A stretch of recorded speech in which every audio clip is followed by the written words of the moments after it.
Hi friends, എല്ലാവർക്കും എൻ്റെ YouTube ചാനലിലേക്ക് സ്വാഗതം. ഇന്നത്തെ വീഡിയോ എപ്സൻ്റെ പുതുതായിട്ട് ലോഞ്ച് ചെയ്ത മോണോക്രോം പ്രിൻ്ററായ എപ്സൺ M1180 എന്ന പ്രിൻ്ററിൻ്റെ അൺബോക്സിങ്ങും ഫസ്റ്റ് സെറ്റപ്പും എല്ലാം ഉള്ളൊരു വീഡിയോ ആണ് നിങ്ങൾക്ക് മുന്നിൽ പരിചയപ്പെടുത്തി തരുന്നത്.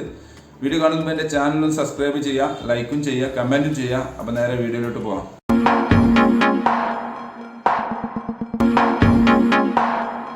അപ്പോൾ ഇന്നത്തെ എപ്സൻ്റെ M1180 എന്ന പ്രിൻ്ററിൻ്റെ അൺബോക്സിങ്ങും ഫസ്റ്റ് സെറ്റപ്പ് എല്ലാം ഉള്ളൊരു വീഡിയോ ആണ് നിങ്ങൾക്ക് മുന്നിൽ പരിചയപ്പെടുത്തി തരുന്നത്. ഈ ഒരു മോഡൽ പുതുതായിട്ട് ലോഞ്ച് ചെയ്തതാണ്. ഈ ഒരു മോഡൽ പ്രിൻ്ററിന് വരുന്ന ഇങ്ക് സീരീസ് എന്നുള്ളത് എപ്സൻ്റെ 005 കോഡ് വരുന്ന ഇങ്ക് സീരീസ് ആണ്. പ്രത്യേകം ശ്രദ്ധിക്കണം ആ കാര്യത്തിൽ. നമ്മൾ വില കുറഞ്ഞ വേറെ സീരീസ് ഇങ്കുകളൊന്നും ഒഴിക്കരുത്. ഓക്കെ, ഇനി നമുക്ക് ഈ ബോക്സ് ഒന്ന് ഓപ്പൺ ചെയ്യാം.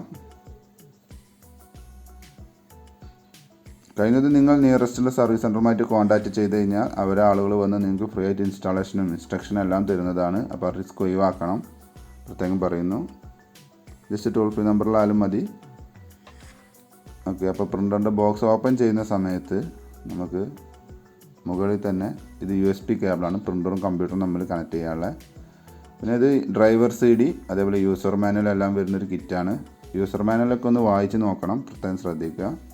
ഇത് പവർ കേബിൾ, അതായത് പവറിന് പ്രിൻ്ററിന് പവർ വരുന്നതാണ്. പിന്നെ ഒരു ബോട്ടിൽ ഇങ്കും ഇതിൽ കൂടെ വരുന്നുണ്ട്. കണ്ടില്ലേ, 005 ബോട്ടിൽ ഇങ്കാണ് വരുന്നത്. ഓൺലൈനിൽ നിന്ന് നിങ്ങൾ ഇനി ഉപയോഗം തുടങ്ങിയതിന് ശേഷം ഓൺലൈനിൽ നിന്ന് ഇങ്ക് പർച്ചേസ് ചെയ്യരുത്, പ്രത്യേകം ശ്രദ്ധിക്കാൻ. എന്താ വെച്ച് കഴിഞ്ഞാൽ ഓൺലൈനിൽ വരുന്ന അധികം ഡ്യൂപ്ലിക്കേറ്റ് ഇങ്കാണ്. ഇനി നമുക്ക് 2 തെർമൽ കോപ്പീസുകൾ ഒഴിവാക്കാം. ഓക്കെ, ഇനി പ്രിൻ്റർ ഈ ബോക്സിൽ നിന്നും പുറത്തോട്ട് വെച്ചിട്ടുണ്ട്. ഇനി കവർ റിമൂവ് ചെയ്യാം. കവർ റിമൂവ് ചെയ്ത് കഴിഞ്ഞു. ഇനി നമുക്ക് ഈ കാണുന്ന ഈ ബ്ലൂ ടാപ്പുകളെല്ലാം റിമൂവ് ചെയ്യണം. പ്രത്യേകം ശ്രദ്ധിക്കുക, ഈ സമയം പ്രിൻ്റർ കണക്ട് ചെയ്ത് ഓൺ ആക്കാൻ ശ്രമിക്കുകയോ ഒന്നും ചെയ്യരുത്. കംപ്ലീറ്റ് ബ്ലൂ ടാപ്പുകൾ റിമൂവ് ചെയ്തുകൊണ്ടിരിക്കുകയാണ്, വെയിറ്റ് ചെയ്യുക.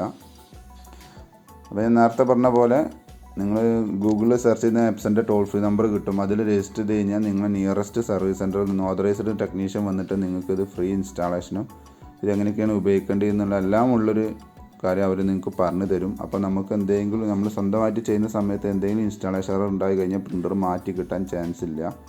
അപ്പോൾ അങ്ങനത്തെ എല്ലാ ബുദ്ധിമുട്ടും പ്രശ്നങ്ങളും നമുക്ക് സോൾവ് ചെയ്യാം. അങ്ങനെ നിങ്ങൾ എപ്സണിൽ രജിസ്റ്റർ ചെയ്ത് കഴിഞ്ഞാൽ പിന്നെ കറക്റ്റ് വാറണ്ടിയും കിട്ടും. അപ്പോൾ ഏകദേശം നമ്മൾ ബ്ലൂ ടാപ്പുകൾ റിമൂവ് ചെയ്ത് കഴിഞ്ഞിട്ടുണ്ട്.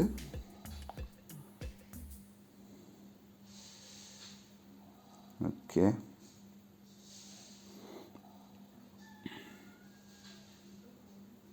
വൈറ്റ് കളർ പ്രിൻ്റർ ആയതുകൊണ്ട് നമ്മൾ ഉപയോഗിക്കുന്ന സമയത്ത് ചെറുതായിട്ടൊന്ന് ശ്രദ്ധിക്കണം കേട്ടോ. ഇനി നെക്സ്റ്റ് സ്റ്റെപ്പ് നമുക്ക് വന്നിട്ട് പ്രിൻ്ററിൽ ഇങ്ക് റീഫിൽ ചെയ്യുന്നൊരു കാര്യമാണ്. 2 പിക്കപ്പ് ഏരിയയാണ് നമുക്ക് വരുന്നത്. ഒന്ന് താഴത്തെ പിക്കപ്പ് ഏരിയയും ഈ ട്രേയും പിന്നെ ഒന്ന് റിയർ ഫീഡറും വരുന്നുണ്ട്. ഇനി നമുക്ക് ഇങ്ക് റീഫില്ല് ചെയ്യാം. ഇങ്ക് റീഫില്ല് ചെയ്യാൻ നമ്മൾ ബോട്ടിൽ ജസ്റ്റ് ഓപ്പൺ ചെയ്യുക. സിമ്പിളാണ് ഇങ്ക് റീഫിൽ ചെയ്യുന്നത്. കണ്ടില്ല, ഇവിടെ ലോക്ക്, ഈ ടാങ്ക് ഓപ്പൺ ചെയ്യുക, അവിടെ ഒരു ലോക്ക് ഉണ്ടാവും. അവിടെ നമ്മൾ ഒഴിക്കേണ്ട ഇങ്കിൻ്റെ കോഡ് കൊടുത്തിട്ടുണ്ട് 005 എന്നുള്ളത്. ജസ്റ്റ് ഇതേപോലെ ബ്ലൂ ടാപ്പ് ഓപ്പൺ ആക്കിയതിന് ശേഷം ബോട്ടിലിൻ്റെ ടോപ്പ് ഓപ്പൺ ചെയ്യുക. ദെൻ ജസ്റ്റ് ഇതേപോലെ ഒന്ന് അതിലേക്ക് വെക്കുക. എന്നിട്ട് കൈയെടുക്കുക. അപ്പോൾ നമ്മൾ കണ്ടില്ലേ, ഇങ്ക് റീഫില്ലാവുന്നത് കണ്ടില്ലേ, ഒരു ബ്ലാക്ക് ഷെയ്ഡിങ് കണ്ടില്ലേ.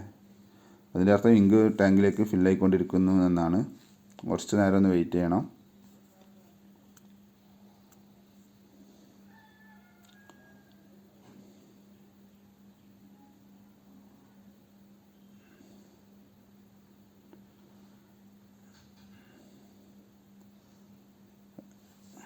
അപ്പോൾ നമ്മൾ ഇങ്ക് റീഫില്ലായി കഴിഞ്ഞിട്ടുണ്ട്. ഓക്കെ, എന്നിട്ട് ടാങ്കിൽ ആ ടോപ്പ് ലോക്ക് ചെയ്യുക, ടാങ്ക് ലോക്ക് ചെയ്യുക. ഇനി നമുക്ക് പവർ കേബിൾ കണക്ട് ചെയ്ത് പ്രിൻ്റർ ഓൺ ചെയ്യണം. ഈ സമയം ഒരിക്കലും USB കേബിൾ കണക്ട് ചെയ്യരുത്, പ്രത്യേകം ശ്രദ്ധിക്കുക. ദെൻ പ്രിൻ്റർ പവർ ഓൺ ചെയ്തു. കുറച്ച് നേരം ഇനീഷ്യലൈസേഷൻ നടക്കും. പ്രത്യേകം ശ്രദ്ധിക്കുക, നമുക്ക് കഴിയുന്നത് UPS അല്ലെങ്കിൽ ഇൻവേർട്ടറൊക്കെ ഉണ്ടെങ്കിൽ അതിലേക്ക് കണക്ട് ചെയ്യണം. കാരണം ഈ ഒരു പ്രോസസ്സ് ചെയ്യുന്ന ഇടയിൽ പ്രിൻ്റർ കറണ്ട് പോയി കണ്ട് ഓട്ടോമാറ്റിക് ഓഫ് ആകാൻ പാടില്ല. നിങ്ങൾ യൂസ് ചെയ്യുന്ന സമയത്തും അതേപോലെ തന്നെയാണ്. പ്രിൻ്ററിൻ്റെ പവർ ബട്ടൺ പ്രസ് ചെയ്തിട്ട് മാത്രമേ പ്രിൻ്റർ ഓഫ് ചെയ്യാവൂ. ഓക്കെ,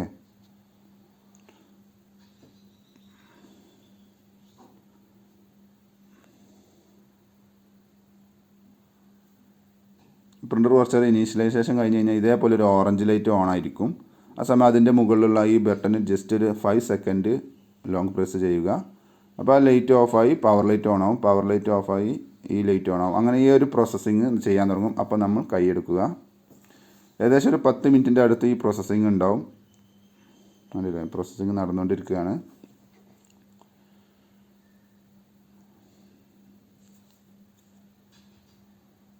ഈ സമയം കമ്പ്യൂട്ടറിൽ നിന്നും പ്രിൻറ്റ് ചെയ്യാൻ പാടില്ല, USB കേബിൾ കണക്റ്റ് ചെയ്യരുത്.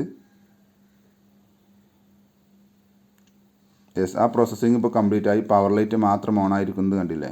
ഇപ്പോൾ റെഡി ടു പ്രിൻറ്റ് എന്ന കണ്ടീഷനിലാണ്. ഈ സമയം നമ്മൾ കമ്പ്യൂട്ടറിൽ നിന്നെല്ലാം ഡ്രൈവർ സൈഡ് ഇൻസ്റ്റാൾ ചെയ്ത് പ്രിൻറ്റ് ചെയ്യാവുന്നതാണ്. നമുക്കിപ്പോൾ സാമ്പിളായിട്ട് ജസ്റ്റ് ഒരു ടെസ്റ്റ് പേജ് പ്രിൻറ്റ് ചെയ്ത് നോക്കാം. പ്രിൻറ്റ് ടെസ്റ്റ് പേജ് എന്ന് കൊടുത്തു. അപ്പം പേപ്പർ പിക്ക് ചെയ്തിട്ടുണ്ട്, പ്രിൻറ്റിങ് നടന്നുകൊണ്ടിരിക്കുന്നുണ്ട്. Yes, okay. അപ്പോൾ നമ്മൾ ഇതുവരെ ചെയ്ത എല്ലാ പ്രോസസ്സിങ് കംപ്ലീറ്റ് ആണ്. Okay, thanks for watching my video. Video ഇഷ്ടമെന്ന് വിചാരിക്കുന്നു. സബ്സ്ക്രൈബ് ചെയ്യാൻ മറക്കരുത്, ലൈക്കും ചെയ്യണം. എന്തെങ്കിലും സംശയം ഉണ്ടെങ്കിൽ താഴെ കമൻറ്റ് ബോക്സിൽ കമൻറ്റ് ചെയ്യാം. തീർച്ചയായിട്ടും സപ്പോർട്ട് തരുന്നതാണ്. അപ്പോൾ ഓക്കെ, ബൈ ബൈ.